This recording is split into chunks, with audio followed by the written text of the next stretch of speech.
الحمد لله وكفى وسلام على عباده الذين اصطفى اما بعد۔ بات چل رہی تھی کامیاب مومن کون، تو اس کی پانچویں صفت ہے جو امانت کو ادا کرے۔ اب امانت کا مفہوم ہمارے ذہنوں میں یہ ہے کہ کسی نے پیسے رکھوائے، کوئی چیز رکھوائی تو اس کو استعمال نہ کرنا، اس کو واپس کر دینا، وہ بھی ہے، لیکن اس کے ساتھ ساتھ امانت کا مفہوم بہت وسیع ہے۔ ایک امانت کا مفہوم یہ ہے، قرآن و حدیث میں جہاں امانت کا لفظ آیا ہے اور معنی اس کا مفہوم اس سے کہیں زیادہ وسیع اور کشادہ ہے۔ اس میں سے ایک مفہوم یہ ہے کہ اپنی زندگی امانت ہے، اس کو جیسا بتایا ویسے استعمال کرنا۔ ہماری باڈی، جسم، اعضاء یہ امانت ہے، اس کو جیسے بتائے اس اعضاء کو استعمال کرنا، یعنی آنکھوں کو، دماغ کو، زبان کو۔ اگر ویسا استعمال نہ کیا، اپنی مرضی سے استعمال کیا تو خیانت ہے۔ دوسرا، وقت امانت ہے۔ تیسری چیز کہ وقت جو ہے وہ بھی اللہ کی طرف سے ہے، کہ ہمارا ایک ایک لمحہ اور ایک ایک سیکنڈ کیسے گزرا، غفلت میں گزرا تو امانت میں خیانت کی ہے۔ جی، تو قرآن میں بھی امانت کا لفظ آیا ہے کہ امانت ایسی چیز تھی جو آسمانوں میں، زمین اور پہاڑوں کو پیش کیا، انہوں نے اٹھانے سے انکار کر دیا، لیکن انسان ایک ایسا ہے جس نے قبول کر لیا۔ تو امانت کا ایک مفہوم کیا ہوا؟ زندگی، جسم اور اوقات، یہ امانت۔ ابھی ایک مفہوم اور ہے، وہ سمجھے امانت کو۔ جی،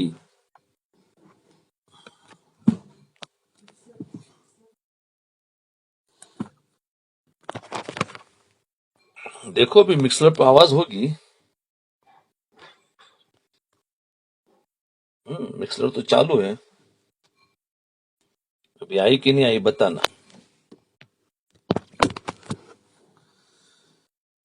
جی، تو امانت کا ایک مفہوم یہ ہے۔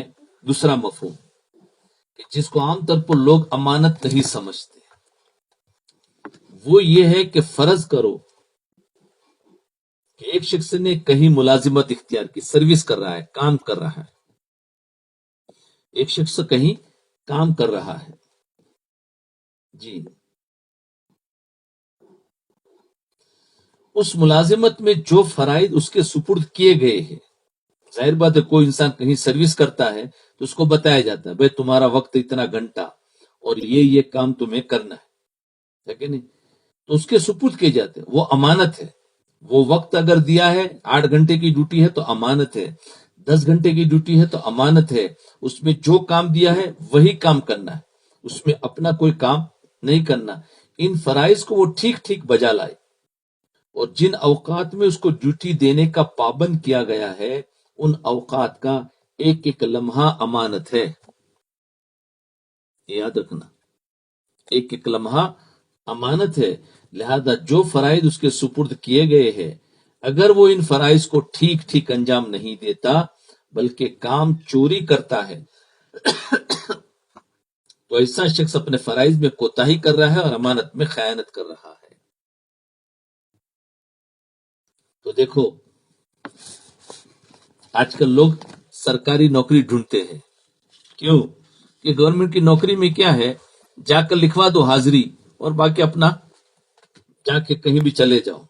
کیا ہوا، یہ آدمی ڈیوٹی پر آیا، کتنی خیانتیں ہو رہی، کتنی خیانتیں ہو رہی، اور سرکاری نوکری کو عزت سمجھا جانے لگا ہے۔ مجھے گورنمنٹ کی نوکری ملی ہے، لیکن یہ پتہ نہیں ہے کہ اس میں خیانت کتنی کر رہے ہیں، تو کوئی پوچھنے والا نہیں۔ اللہ اکبر۔ اس لیے آج ہر جگہ پرائیویٹ کاموں میں بھی بڑی بڑی کمپنیاں ہوتی ہیں، اس سے بڑی خیانتیں ہو رہی ہے۔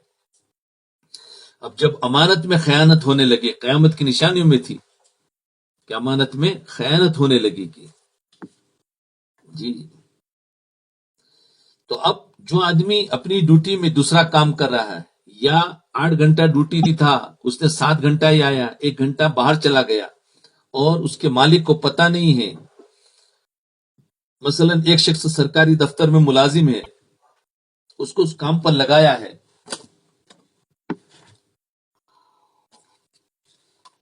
کیا کام پر لگایا کہ جب فلاں کام کے لیے لوگ تمہارے پاس آئے تو تم ان کا کام کر دینا. ایک سرکاری نوکر کو لگایا، یہ کام اس کے ذمے ایک فریضہ ہے جس کی وہ تنخواہ لے رہا ہے. یہ کام اس کے ذمے ایک فریضہ ہے جس کی وہ تنخواہ لے رہا ہے. اب کوئی شخص اس کے پاس اس کام کے لیے آتا ہے اور وہ اس کو ٹلا دیتا ہے، بھائی آج نکل آنا، اس کو چکر کھلا رہا ہے تاکہ تنگ آ کر مجھے کچھ رشوت دے دے. آج کے سرکاری آفیسر اس بلا سے بھرے پڑے ہیں. آج سرکاری ملازم جس عہدے پر بھی ہے وہ یہ سمجھتا ہے کہ جو شخص میرے پاس آ رہا ہے اس کی کھال اتارنا، اس کا خون نچوڑنا میرے لیے حلال ہے. اللہ اکبر کبیر. کہیں زیادہ کہیں کم، بس لیکن ہے ہر جگہ پر کھال اتارنا، اس کا خون نچوڑنا میرے لیے حلال ہے. یہ امانت میں خیانت ہے، یاد رکھنا. وہ اس کام کی جو تنخواہ لے رہا ہے وہ تنخواہ بھی حرام ہو گئی. اگر وہ اپنے فرائض ٹھیک ٹھیک انجام دیتا اور پھر تنخواہ لیتا تو وہ تنخواہ اس کے لیے حلال ہوتی اور برکت کا سبب ہوتی. لہذا اس کام کرنے پر جو رشوت لے رہا تھا وہ تو حرام ہی تھی، لیکن اس کی حلال تنخواہ بھی حرام کر دیا. اللہ، اس کی حلال تنخواہ بھی حرام کر دیا، اس لیے کہ اس نے اپنے فریضے کو صحیح طور پر انجام نہیں دیا. اب بتاؤ کتنی مصیبتیں عام ہیں، اور اس کو گناہ بھی نہیں سمجھا جاتا بلکہ اس کو عزت سمجھی جا رہی ہے، اس کو عزت سمجھی جا رہی ہے. الامان الامان واقعتا. اسی طرح ملازمت کے لیے یہ طے کیا تھا، کیا طے کیا تھا کہ میں 8 گھنٹے ڈیوٹی دوں گا مثال کے طور پر. اب اگر اس 8 گھنٹے کی ڈیوٹی میں سے کچھ چوری کر گیا، یعنی 7 گھنٹہ بھرا اور کچھ وقت اپنی ذاتی کام میں استعمال کر لیا، تو جتنا وقت اس نے اپنی ذاتی کام میں استعمال کیا اس وقت میں اس نے امانت میں خیانت کی. اس وقت میں اس نے امانت میں خیانت کی، کیونکہ یہ 8 گھنٹہ اس کے پاس امانت تھے، اس کے لیے جائز نہیں تھا کہ اس میں اپنا کوئی ذاتی کام کرے. وہاں بیٹھ کر اپنا کام نہیں کر سکتے. جی، یہ اوقات بک چکے ہیں، یہ اوقات بک چکے ہیں. اب اگر اس وقت میں دوستوں سے باتیں شروع کر دے، یہ امانت میں خیانت ہے، اور جتنی دیر یہ خیانت کی اتنی دیر کی تنخواہ اس کے لیے حلال نہیں ہے. وہی کام کرنا، اسی پر دماغ لگانا ہے. میں کہا کرتا ہوں کہ آج کل جب لوگ کہیں ملازمت کرتے ہیں یا مزدوری کرتے ہیں تو یہ حدیث بہت یاد رہتی ہے. یہ حدیث بہت یاد رہتی ہے. مزدور جو کرتے ہیں کیا ہے کہ مزدور کو اس کی مزدوری پسینہ خشک ہونے سے پہلے ادا کرو. یہ حدیث یاد رہتی ہے نا. مگر میں یہ عرض کرتا ہوں کہ یہ بھی تو دیکھو پسینہ نکلا بھی یا نہیں. پسینہ خشک ہونے سے پہلے ادا کرو تو صحیح ہے، لیکن پہلے یہ تو دیکھو کہ پسینہ نکلا بھی ہے یا نہیں نکلا. یعنی کام بھی کیا ہے کہ نہیں کیا. ہمیں پسینہ نکلنے کی تو کوئی فکر نہیں ہے کہ جس کام میں میرا پسینہ نکلنا چاہیے تھا وہ نکلا یا نہیں، اور واقعتاً ہم اجرت کے حقدار بنے یا نہیں بنے.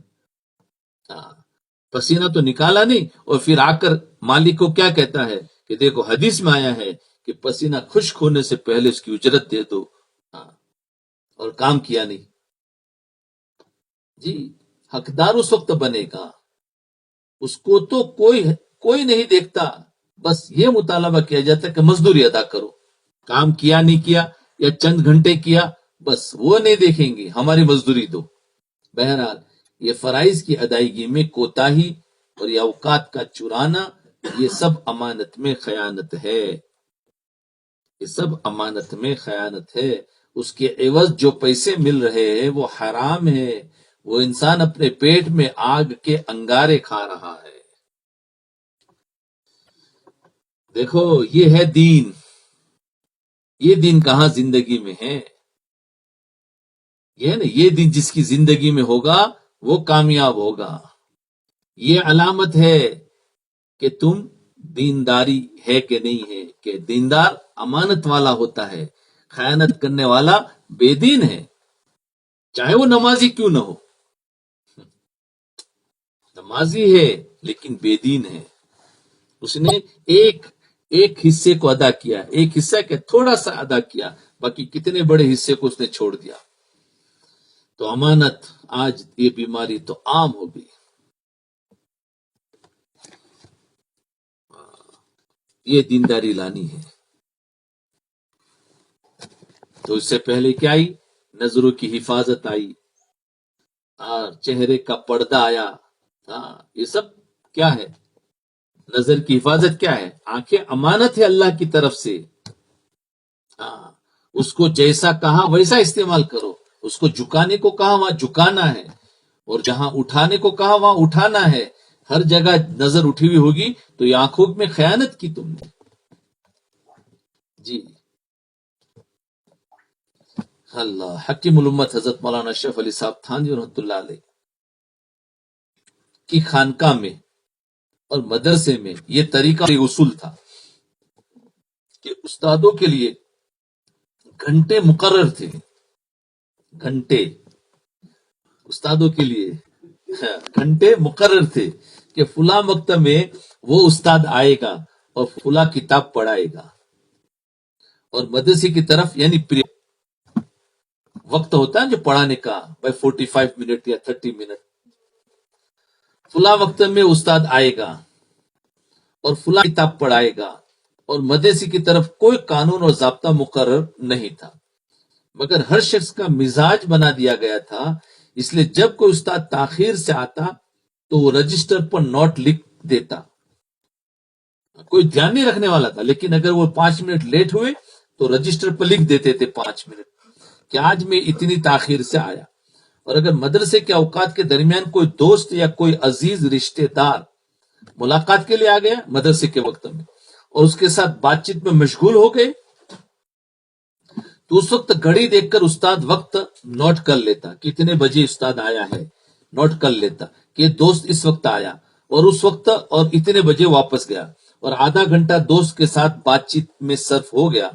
اور جب تنخواہ وصول کرنے کا وقت آتا تو پورے مہینے کا وہ حساب لگاتے کہ میرے کتنے دوست آئے، کتنا منٹ میں نے ان سے بات کیا، پورے مہینے کے کتنے منٹ اور کتنے گھنٹے ہوئے. اور ایک درخواست پیش کرتا کہ ہم اس ماہ میں یہ کوتاہی ہوئی ہے ہم سے، اور ہم نے اتنا وقت اپنا ذاتی مصروفیات میں خرچ کر دیا تھا، لہذا اتنے وقت کی تنخواہ ہماری کاٹ لی جائے. اس طرح ہر استاد مہینے کے ختم پر درخواست دے کر اپنی تنخواہ کٹاتا تھا. اس پر کوئی نگران نہیں ہوتا تھا، کوئی دیکھنے والا نہیں. لیکن وہ مزاج ایسا بن گیا تھا کہ جب سیلری کا وقت آتا تو وہ ایک پرچی لکھتے تھے اور کہتے تھے کہ میں اس مہینے کے اندر اتنا گھنٹہ میں نے مدرسے کے اوقات کے علاوہ دوسرا کام کیا ہے، اس لیے میری تنخواہ میں سے کاٹ کر مجھے دیا جائے. بتاؤ، کوئی دیکھنے والا نہیں. اگر وہ لکھے نہیں تو ان کو پوری پوری ملے گی. اس کو کہتے ہیں جب اندر ایمان بنتا ہے تو پھر کوئی پولیس والا بٹھانا نہیں پڑتا ہے. ایمان والا خود آ کے بتاتا ہے کہ میرے سے بھول ہو گئی، مجھے سزا دے دو. ان کے اندر ایمان تھا تو مہمان کے ساتھ میں بات کرتے تو اتنے وقت کو لکھ کر پورے مہینے کا وہ خود آ کر بتاتے تھے کہ ہماری تنخواہ اتنی کاٹ دی جائے. اللہ اکبر، اللہ اکبر. اور رجسٹر وہاں پڑا رہتا تھا. ایسا نہیں کہ سب استادوں کے ساتھ گھومتا ہو، نہیں، ایک پڑا رہتا تھا. ہر استاد آتا اور وہاں اپنا وقت لکھ دیتا اور کلاس میں داخل ہوتا. اور آج تو اگر رجسٹر گھمایا بھی جاتا ہے تو استاد لکھتا ہے جو 5 منٹ یا 2 منٹ لیٹ آیا وہ نہیں، بلے اتنے وقت پہ آیا اتنے وقت پہ گیا. کیا وہ اندر سے ایمان چلا گیا. کہ وہاں 3 منٹ بھی لکھی جاتی تھی. بتاؤ آج اگر ایسے مدرسے دیکھنے جاؤ تو شاید کہیں ایک کا دکا مل جائے کہ جس میں اساتذہ کا یہ عالم ہو کہ اپنی سیلری کٹوا رہے ہو اور اپنی جو باتیں کی ہو. ورنہ آج تو موبائل کا زمانہ ہے. استاد مدرسہ پڑھاتا ہے، پڑھاتے پڑھاتے موبائل میں کتنی مرتبہ دیکھتا ہے، موبائل پہ کتنوں کا جواب دیتا ہے. کیا ہم نے اس کا حساب لگایا ہے؟ کبھی نہیں لگایا حساب. کہ ایک فون آیا اس پر میری 2 منٹ خرچ ہوئی، دوسرا فون آیا اس پر میری 2 منٹ خرچ ہوئی، تیسرا فون آیا اس پر 2 منٹ خرچ ہوئی. تو یہ سب کا حساب لگاؤ کہ آج میری 15 منٹ خرچ ہوئی ہے فون پر. فون تو دور کی بات ہے، آج تو وہاں بیٹھے بیٹھے بھی کیا کرتے ہیں، نیٹ پر چلے گئے، واٹس ایپ دیکھ رہے، میسج کا جواب دے رہے ہیں اور یہ مدرسہ پڑھا رہے. کیسے ہوگا؟ کیوں کہ اس وقت میں اجازت نہیں ہوتی. وہ آپ کا پرائیویٹ وقت ہے، پڑھانے کے علاوہ اس میں آپ جا کے جتنے دیر چاہے دیکھے. لیکن جب وقت ملا ہے اس وقت میں پورا امانت ہے، پورا دل اور دماغ کہ کس طریقے سے اس بچوں کی پڑھائی اچھی ہو اور ان کی تربیت اچھی ہو اور ان کو آگے کا کیا پلان ہو. یہ ہمیں سوچنے کے لیے دیا ہے، نہ ایک ایک ہم دوسری باہر کی باتیں سوچیں. اللہ اللہ. آج اگر یہ بات کہی جائے تو کہ یار کیسی باتیں کرتے ہو. الحمدللہ ہم نے دارالعلوم میں بھی یہ طریقہ رکھا ہوا ہے، اور صدر سے لے کر چپراسی تک، واچ مین تک، ہر ایک کے ساتھ یکساں معاملہ کیا جاتا. واچ مین بھی اپنی ڈیوٹی میں اگر کام میں کمی کر رہا ہے تو اس کے ساتھ میں بھی وہی معاملہ کہ جتنا وقت ذاتی مصروفیات میں استعمال ہوا ہے اس کی تنخواہ کٹوا دیتے ہیں. اس کو بھی کوئی بولنے نہیں جاتا، وہ خود آ کر کٹوا دیتا ہے. کون؟ واچ مین تک. کہاں؟ کراچی میں. کس کے؟ حضرت مفتی صاحب کے دارالعلوم کے اندر مدرسے میں بڑے استاد سے لے کر واچ مین تک سب کی یہ عادت ہے. آج کے دور میں تنخواہ بڑھانے کی مثالیں تو بہت ملے گی کہ میری تنخواہ بڑھائی جائے، لیکن کوئی درخواست آپ نے ایسی نہیں دیکھی ہوگی جس میں اس نے درخواست دی ہو کہ میں نے ملازمت کے اوقات کے دوران اتنی دیر اپنا ذاتی کام کر لیا تھا، لہذا میری اتنی تنخواہ کاٹ لو، کیونکہ وہ حرام ہے. اللہ اکبر کبیرہ. کیونکہ وہ حرام ہے. واچ مین تک ہی آتا، وہ میرے لیے حلال نہیں. آج اس کا کسی کو خیال نہیں. یہ دیکھو امانت میں خیانت بتائی جا رہی ہے. تو ہم کتنی رات دن اور پھر کہتے ہیں ہم تو بڑے نیک ہیں اور فخر کرتے ہیں. 5 وقت کی نماز پڑھنے کے بعد ایسے فخر کرتے ہیں جیسے ہم سے بڑا تو کوئی دنیا میں نیک ہے ہی نہیں. یہ دیکھو کیا یہ دین آیا ہماری زندگی میں. رات دن دیکھو تو اس امانت میں کتنی خیانت ہوتی ہے. کون اس سے بچا ہوا ہے؟ اللہ جس کو بچائے. ورنہ ہر شخص اس ایسی کاموں میں کچھ نہیں. اگر یہ ملازمت کوئی نہیں کرتا ہے تو کم سے کم اپنی زندگی جو ہے اور اس کے جو اعضاء ہے، اس کی جو اوقات ہے، اس میں تو خیانت ضرور کرتا ہے. بے دینی کے حساب سے چلنا. اور جو ملازمت کرتے ہیں، کہیں نہ کہیں کام کرتے ہیں، ان کے لیے یہ باتیں بتائی، یہ بھی امانت میں خیانت. اپنے فرائض کو صحیح طور پر انجام دینا چاہیے. اس کی وجہ یہ ہے کہ آج یہ نعرہ تو لگایا جاتا ہے کہ ہمارا حق ہمیں پورا ملنا چاہیے. یہ نعرہ لگاتے ہیں ہمارا حق ہمیں پورا ملنا چاہیے، لیکن ہم اپنا فریضہ پورا ادا کرے اور ہمارے ذمے جو واجبات ہیں ان کو ادا کرے. اس کی کسی کو فکر نہیں.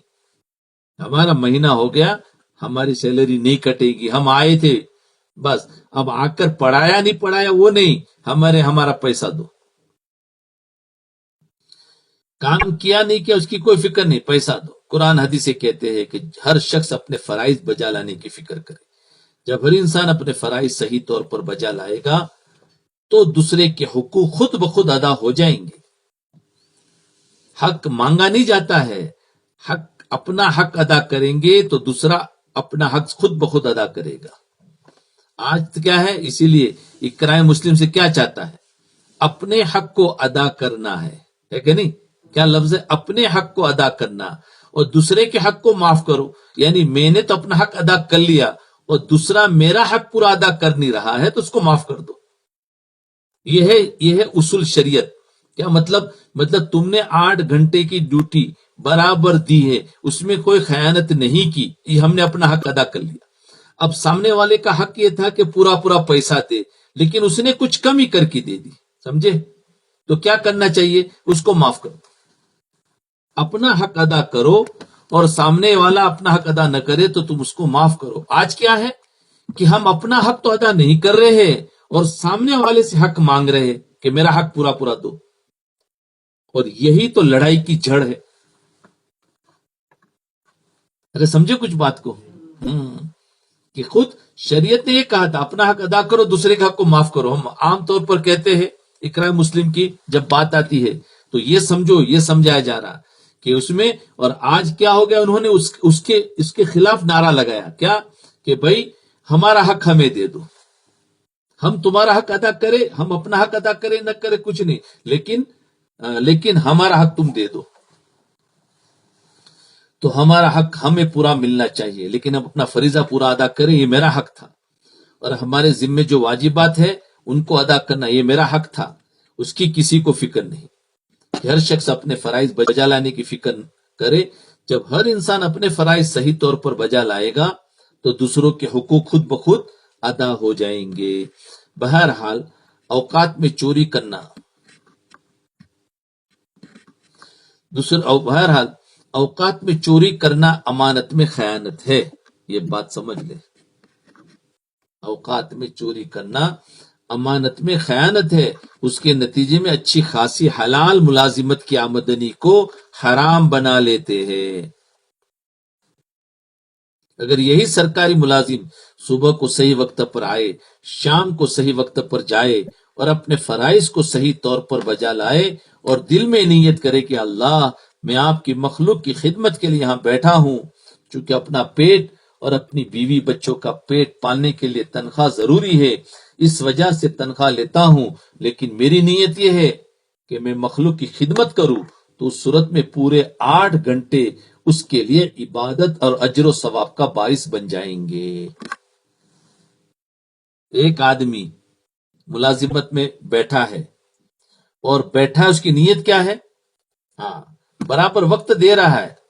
نیت یہ کرے کہ اللہ میں آپ کی مخلوق کی خدمت کے لیے یہاں بیٹھا ہوں، سمجھے؟ میں آپ کی مخلوق کی خدمت کے لیے یہاں بیٹھا ہوں، چونکہ اپنا پیٹ اور اپنے بیوی بچوں کا پیٹ پالنے کے لیے تنخواہ کی ضرورت ہے. ورنہ مقصد تنخواہ لینا نہیں ہے، بلکہ مخلوق کی خدمت کے لیے یہاں بیٹھا ہوں. لیکن میری نیت ہے کہ میں مخلوق کی خدمت کروں، تو اس صورت میں یہ پورے 8 گھنٹے اس کے لیے عبادت اور اجر و ثواب کا باعث بن جائیں گے. اور تنخواہ الگ سے ملی، وہ الگ ہے. تو دیکھو عبادت بھی ہوئی اور مال بھی ملا. تو یہ مال اس کے لیے کیا ہوا؟ یہ دین بنا، دنیا نہیں. اور تنخواہ بھی حلال ہوگی. لیکن اگر اوقات کی چوری کر لی یا اپنے فرائض پورے طور پر انجام نہیں دیے تو اس نے حلال آمدنی کو حرام بنا لیا، اس تنخواہ کو آگ کے انگارے بنا لیے. اللہ،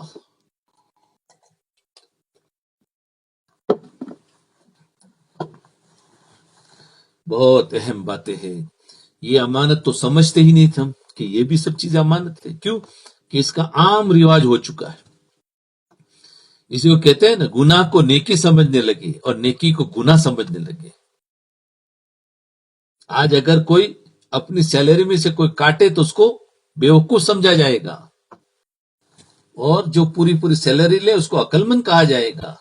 تو وہی نا، وہ گناہ تھا اس کو نیکی سمجھنے لگے، نیکی کو گناہ سمجھنے لگے. اللہ، آج ان پیسوں میں فرق نظر نہیں آ رہا ہے.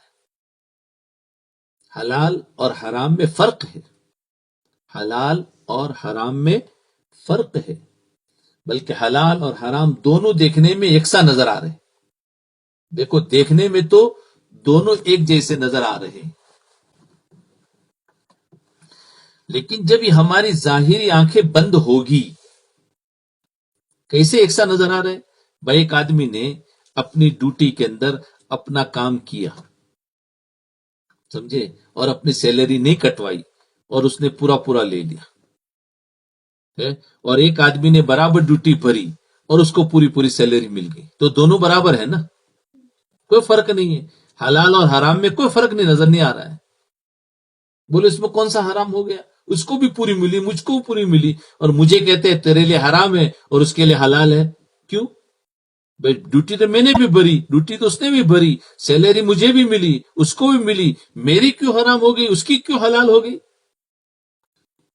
تو یہ بتانا چاہتے ہیں، ہماری ظاہری آنکھیں بند ہوگی اور اللہ تعالیٰ کے سامنے پیشی ہوگی، اس وقت پتا چلے گا کہ حرام آمدنی جو لے کر آیا تھا وہ آگ کے انگارے تھے جو وہ اپنے پیٹ میں بھر رہا تھا۔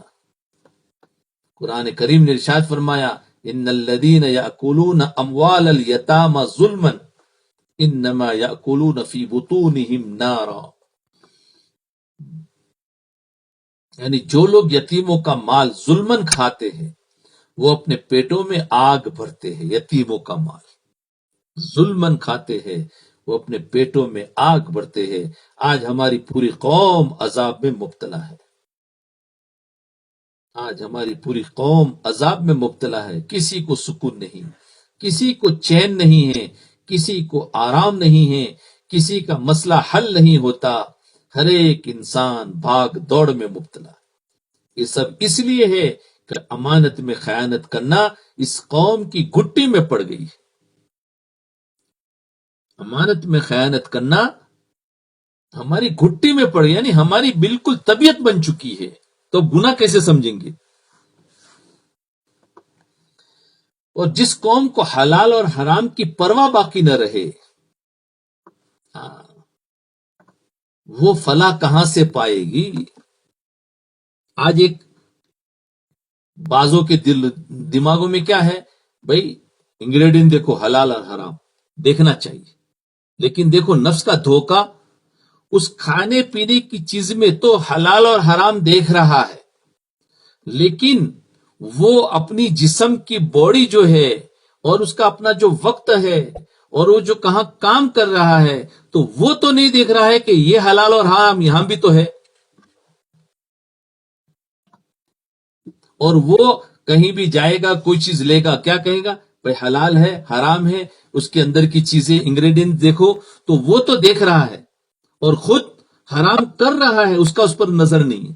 تو بعضوں کی نظر ایک طرف ہو جاتی ہے اور اس پر وہ اپنے آپ کو اتنا فخر کرتے ہیں کہ ہم تو حلال کھاتے ہیں، ہم برابر ہر چیز کو دیکھ کر کھاتے ہیں، کہیں ہمارے تو کوئی مشکوک اور حرام چیز نہ آ جائے، حالانکہ اپنے ملازمت میں اور اپنے اوقات میں اپنے نظروں کی حفاظت نہیں کر رہا ہے، تو کیا یہاں حرام نہیں ہو رہا ہے؟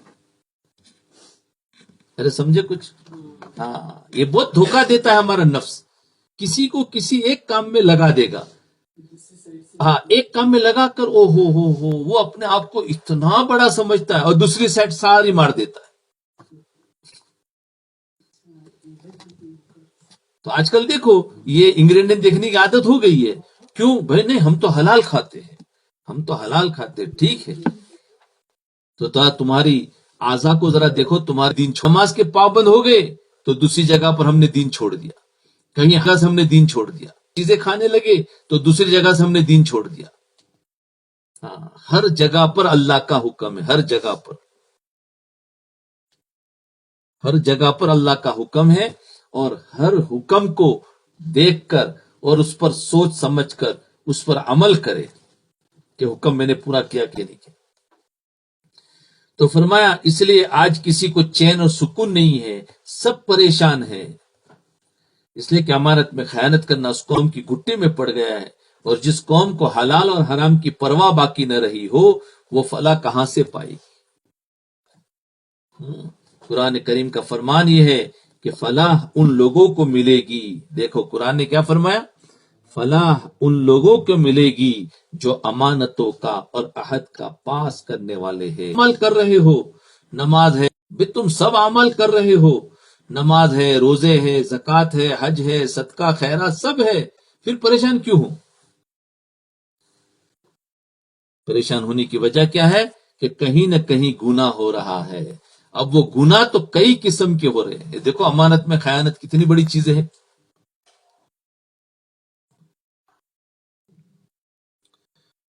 اللہ اکبر کبیرہ.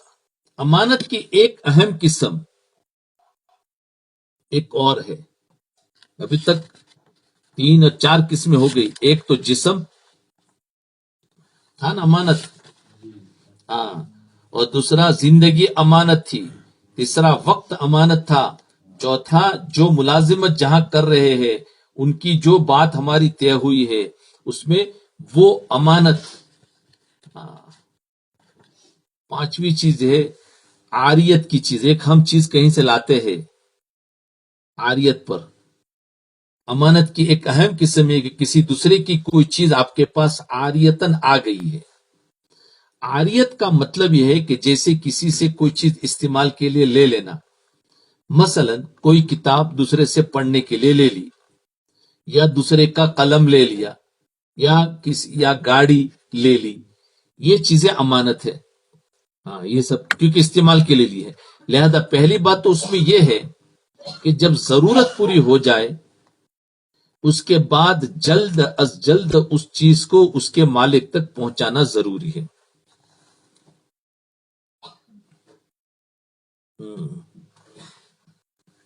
جب ضرورت پوری ہو جائے ہاں تو پھر جلد سے جلد اس کے مالک تک پہنچانا. آج لوگ اس کی پرواہ نہیں کرتے. چنانچہ ایک چیز وقتی ضرورت کے ساتھ آپ نے دوسرے سے لے لی، بلے اب بھی موجود ہے، میں اب بھی آپ کو دے دیتا ہوں. اب ضرورت ختم ہوگی لیکن وہ چیز آپ کے پاس پڑی ہوئی ہے، واپس پہنچانے کی فکر نہیں ہے. اور اصل مالک بعض اوقات مانگتے ہوئے شرماتے ہیں یا بھول جاتے ہیں کہ اگر میں نے مانگا تو اس کو برا لگے گا، لیکن اس کو ضرورت ہے اور اس کے دل پر ایک تشویش ہے کہ میری یہ چیز فلاں کے پاس ہے اور آپ نے بے پرواہی میں وہ چیز ڈال رکھی ہے. تو جتنی دیر وہ چیز اس کے مالک کی خوش دلی کے بغیر آپ کے پاس رہے گی اتنی دیر آپ امانت میں خیانت کرنے والے ہوں گے. اللہ اکبر. ہاں، اتنی دیر. اللہ اکبر. بعض مرتبہ کسی کی جگہ سے ہدیہ آتا ہے، کوئی کھانے پینے کی جیسے برتن آتا ہے. اب ہم نے وہ چیزیں تو کھا لی، برتن ہمارے پاس پڑے ہوئے، یہاں تک کہ ہم نے دینا بھول گئے اور وہ مانگنے میں شرما رہا ہے. تو ہمارے پاس پڑی رہے گی تو اتنی دیر امانت میں خیانت کے مرتکب ہوں گے. اور بعض مرتبہ تو بالکل ہی بھول گئے، وہ بھی بھول گئے، ہم بھی بھول گئے. اب کیا ہوگا؟ جی، میرے والد ماجد حضرت مولانا مفتی محمد شفیع صاحب جب آخری عمر میں بہت زیادہ بیمار ہو گئے تھے اور صاحب فراش ہو گئے تھے، یعنی بستر پر آ گئے تھے اور دل کی تکلیف تھی، چارپائی سے اٹھ کر چلنا مشکل ہوتا تھا، اس لیے اپنی چارپائی پر ہی سارا کام انجام دیتے تھے. کھانا بھی چارپائی پر کھاتے تھے یعنی بیڈ پر. اور جب کھانے سے فارغ ہوتے تو ہمیں حکم دیتے کہ یہ برتن فوراً باورچی خانے میں پہنچا دو. فوراً باورچی خانے میں یعنی اپنے گھر کے اندر ہی فوراً برتن فوراً باورچی خانے میں. شاید وہ مدرسے کا باورچی خانہ ہو. بعض اوقات ہم کسی کام میں مشغول ہوتے ہیں اور برتن پہنچانے میں کچھ تاخیر ہو جاتی ہے تو ناراض ہو جاتے. اسی طرح کوئی دوسری چیز دوسرے کمرے سے اس کمرے میں آ جاتی تو ضرورت پوری ہونے کے بعد فوراً واپسی کا حکم دیتے کہ اس کو اپنی جگہ پر رکھ دو. ایک دن میں نے پوچھ لیا کہ حضرت یہ سب آخر گھر ہی کی تو چیزیں ہیں، یہ سب آخر گھر ہی کی چیزیں ہیں، اگر ان چیزوں کو اپنی جگہ رکھنے میں تھوڑی تاخیر ہو جائے تو اس میں کیا حرج ہے، اور آپ تاخیر کی وجہ سے اتنے پریشان کیوں ہو جاتے ہیں؟ اس وقت جو جواب دیا اللہ اکبر، اس سے اندازہ ہوا کہ اللہ والے کتنی دور کی بات سوچتے ہیں. فرمانے لگے کہ اصل بات یہ ہے کہ میں نے اپنے وصیت نامے میں لکھ دیا ہے، میں نے اپنے وصیت نامے میں لکھ دیا ہے کہ جتنی اشیاء اس کمرے میں ہے وہ صرف میری ملکیت ہے، اور باقی گھر کی ساری اشیاء میں اپنی اہلیہ کی ملکیت کر چکا ہوں. ہاں، وہ میری ملکیت میں نہیں ہے. اب اگر کوئی چیز باہر سے یہاں آ جاتی ہے تو وہ ان کی ملکیت ہے، میری ملکیت تو ہے نہیں. اور میرے پاس امانت ہے، اور امانت کا حکم یہ ہے کہ اس سے اس کے اصل مالک تک جلد از جلد پہنچا دو. اللہ اکبر کبیرہ، کیا کیا سوچنے والے لوگ تھے. دیکھو، اس کو کہتے ہیں موت سے پہلے موت کی تیاری کر رکھی ہے. اس کو کہتے ہیں موت کی تیاری، کہ یہ میری ہے اور یہ بیوی کو میں دے چکا ہوں، اب وہ اگر یہاں آئے تو اس کی ہے. امانت میں خیانت. اس لیے اس کو اس کے جگہ تک پہنچا دو. اب باورچی خانے سے جو برتن آئیں گے نا کھانے کے لیے، تو اب ادھر ہی پہنچایا جائے گا نا، کہاں جائے گا پھر، ورنہ خیانت ہوگی. دوسری بات یہ ہے، پھر دوسری بات بتائی کہ اگر میرا اس حال میں انتقال ہو جائے اور وہ چیز میرے کمرے میں پڑی رہ جائے، اور جبکہ وصیت نامے میں نے یہ لکھ دیا ہے کہ جو چیز میرے کمرے میں ہے وہ سب میری ملکیت ہے، تو اس وصیت کے اعتبار سے جو چیزیں میری ملکیت نہیں وہ میری ملکیت شمار ہو جائے گی، کیونکہ میرے کمرے میں تھی. اور اندیشہ ہے کہ اس کے نتیجے میں حقدار کا حق فوت ہو جائے گا. اس وجہ سے میں یہ چاہتا ہوں کہ جو چیز باہر سے آئے وہ جلد از جلد اپنی جگہ پر پہنچ جائے. یہ ہے کہ میرے کمرے میں رہ گئی اور میں مر گیا تو وہ تو لوگ یہ سمجھیں گے جو میرے کمرے وہ میری ہے، حالانکہ وہ میری نہیں اس میں. اب آپ امانت کی اہمیت کا اندازہ لگائیے کہ کیا ہوگا، اور ہم کدھر ہے.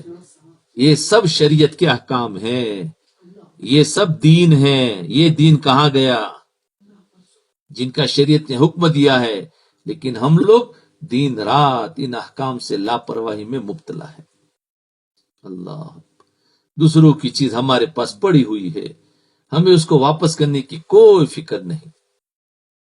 کسی بیچارے نے آپ کے پاس اپنے برتنوں میں کھانا بھیج دیا تھا، ہاں، اب آپ کھانا کھا کر ختم کر چکے لیکن برتن پڑے ہوئے ہیں، ان کو بھیجوانے کا کوئی اہتمام نہیں ہے، اور بڑے دین کا کام کر رہے ہیں، بھیجوانے کا کوئی اہتمام نہیں.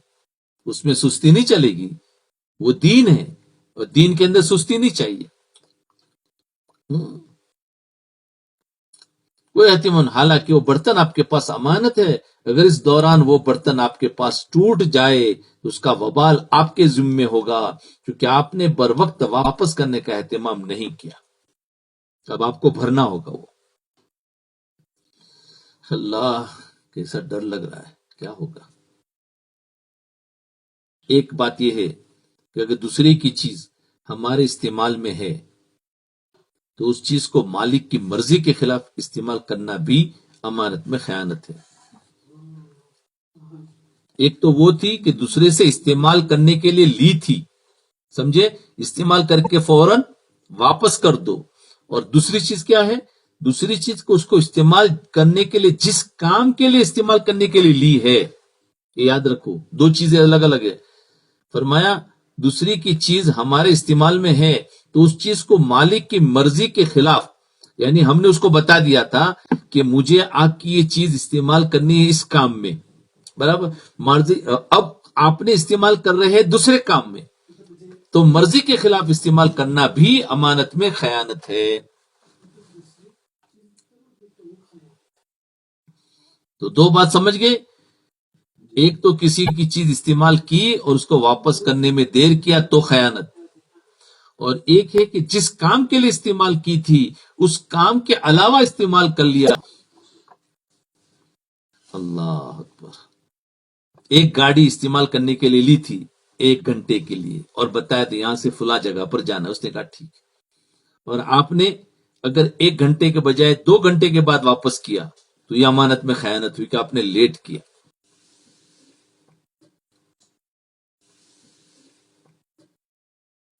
تو امانت میں خیانت ہوگی اور بڑا گناہ ہے. مثلا کسی نے آپ کو کسی خاص مقصد کے لیے استعمال کے لیے گاڑی دے دی، تو خاص مقصد میں استعمال کرنا تو جائز ہے، لیکن اس خاص مقصد کے علاوہ دوسرے کسی کام میں استعمال کر لی تو ناجائز، حرام اور امانت میں خیانت ہے.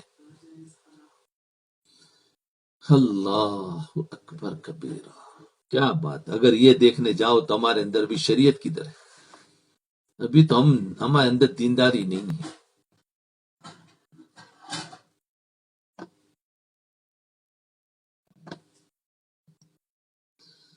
جو لوگ آفس میں ملازم ہوتے ہیں جی، ان کو دفتر کی طرف سے بہت سی چیزیں استعمال کرنے کے لیے ملتی ہے، آفس کی طرف سے، کمپنی کی طرف سے.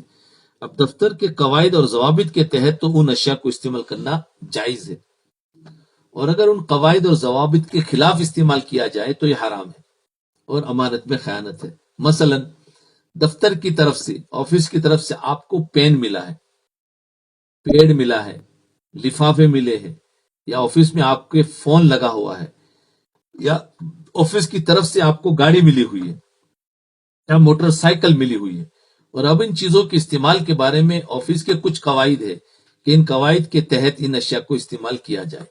تو اب قواعد کے دائرے میں ان اشیاء کو استعمال کرنا جائز ہے، اور ان قانون سے الگ ہٹ کر آپ نے ان اشیاء کو اپنی کسی ذاتی کام میں استعمال کر لیا تو خیانت ہے، اور اس کے نتیجے میں خیانت کا عظیم گناہ انسان کے ذمے لازم آ جاتا ہے. کہاں تک شمار کیا جائے؟ یعنی اگر آفس میں پین پڑی ہوئی ہے اور اگر ہم اپنا کوئی کاغذ لکھ رہے ہیں تو اپنی پین اپنے جیب میں سے نکال کر لکھو، اور وہ کام پورا ہو گیا، اپنی پین اپنے جیب میں ڈال دو. پھر آفس کا کام ہے تو آفس کے پین سے استعمال کرو. کہیں ایسا نہ ہو جو کہ آفس کی پین سے ہم نے اپنے کاغذ لکھ دیے، ورنہ امانت میں خیانت ہوگی.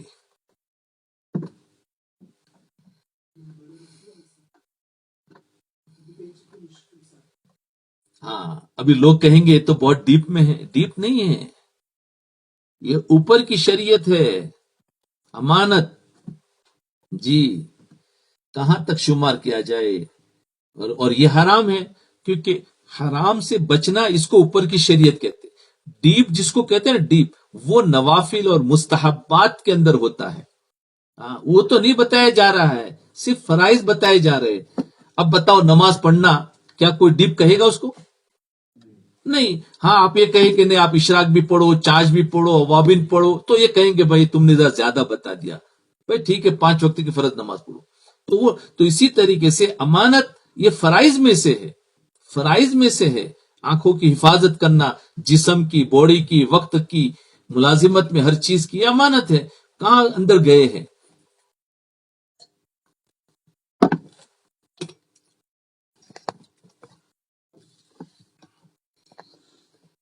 ایک صاحب نے ایک مرتبہ مجھ سے کہا کہ اللہ تعالیٰ نے ہمارے لیے علاج کرانا بہت آسان کر دیا. سمجھے؟ میں نے پوچھا کیسے آسان کر دیا؟ انہوں نے جواب دیا کہ ہمارے پڑوس میں ایک صاحب ہے، وہ ہم پر بڑے مہربان ہیں. ان کو اپنے آفس سے علاج کی سہولت ملی ہوئی ہے. وہ جو دوا خریدتے ہیں اس کا بل آفس میں جمع کرا دیتے ہیں. جو دوا خریدتے ہیں اس کا بل آفس میں جمع کرا دیتے. دفتر والے وہ رقم ان کو ادا کر دیتے ہیں. انہوں نے ہم سے کہہ دیا ہے کہ تمہیں جب بھی کوئی دوائی خریدنی ہو تم خرید کر بل مجھے دے دیا کرو، میں دفتر سے اس کی رقم وصول کر کے تمہیں دے دیا کروں گا. اس طرح تمہیں دوائیاں مفت مل جایا کرے گی. اب دیکھیے کہ ان صاحب کو دفتر والوں نے سہولت دے رکھی تھی کہ ان کے گھر کا کوئی آدمی بیمار ہو جائے، اس کے علاج پر جو خرچہ آ جائے تو اس کا بل جمع کرا دے تو ان کو دفتر سے پیسے مل جائیں گے.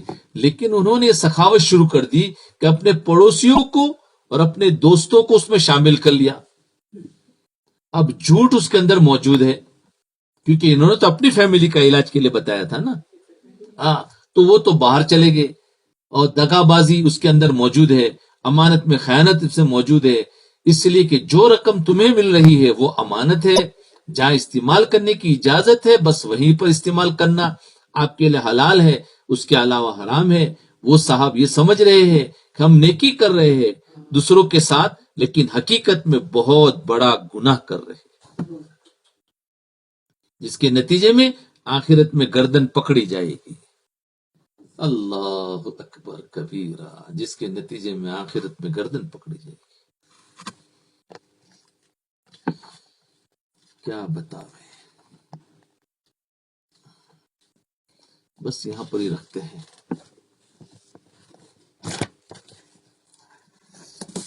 تنہائی میں بیٹھ کر سوچے اور اپنی زندگی کو ذرا چینج کرنے کی کوشش کرے کہ کیا ہم ان میں سے تو نہیں ہیں.